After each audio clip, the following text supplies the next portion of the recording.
अस्सलाम वालेकुम दोस्तों, उम्मीद करता हूँ आप सब खैरियत से होंगे। मैं हूँ हबीबुल्लाह और आप देख रहे हैं माई उर्दू टीवी हबीबुल्लाह। दोस्तों, वीडियो शुरू करने से पहले अगर आप हमारे चैनल पर नए हैं, चैनल सब्सक्राइब कर लें, साथ बेल आइकन पर प्रेस कर लें ताकि हर हमारी आने वाली वीडियो आप तक आसानी से पहुँच सके। वक्त ज़ाया किए बगैर बढ़ते हैं वीडियो की तरफ। सरगोदा में एक खातून ने निजी अस्पताल में एक दो नहीं बल्कि एक साथ 6 बच्चों को जन्म दिया।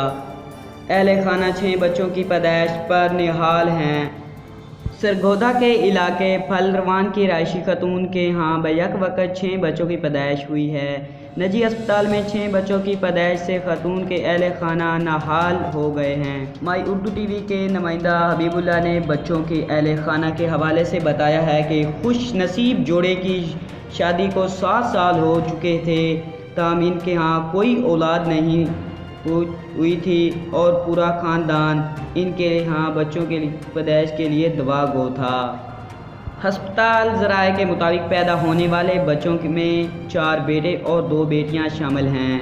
बच्चों की पैदाइश के बाद पूरे ख़ानदान में खुशी की लहर दौड़ गई और ख़ानदान के लोग एक दूसरे को मिठाइयाँ खिलाते हुए और मुबारकबाद देते हुए। हस्पताल ज़राए के मुताबिक तमाम बच्चे और इनकी वालदा सेहतमंद हैं और इन्हें कुछ घंटे अस्पताल में रखने के बाद अस्पताल से छुट्टी भी दे दी गई है। अस्पताल ज़राए के मुताबिक सरगोदा में बेशक वक़्त 6 बच्चों की पैदाइश का पहला वक़्त है। इससे कबल इसी अस्पताल में एक खातून ने एक ही वक़्त में 5 बच्चों को जन्म दिया था। चंद अर्सा पहले इस निजी अस्पताल में दोस्तों एक माँ ने 5 बच्चों को बेशक वक़्त जन्म दिया था और इसी वक़्त इस वालदा ने 6 बच्चों को बेशक वक़्त जन्म दिया है, जो कि जिनमें 4 बेटे और 2 बेटियां हैं। वो औरत 7 साल से उसके घर में कोई औलाद नहीं थी। वो कितनी खुश नसीब है कि उसको एक वक़्त ही अल्लाह ताला ने 6 बच्चों से नवाज दिया।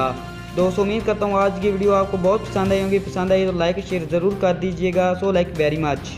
दोस्तों, जिनके पास औलाद नहीं है आप भी उनके लिए दुआ कीजिएगा। दोस्तों, हमारी वीडियो अच्छी लगी होगी आपको, उम्मीद करता हूँ अच्छी लगी तो लाइक और शेयर ज़रूर कर दीजिएगा। दोस्तों, मिलते हैं नेक्स्ट वीडियो में। अल्लाह हाफिज़। दुआओं में याद रखिएगा। शुक्रिया।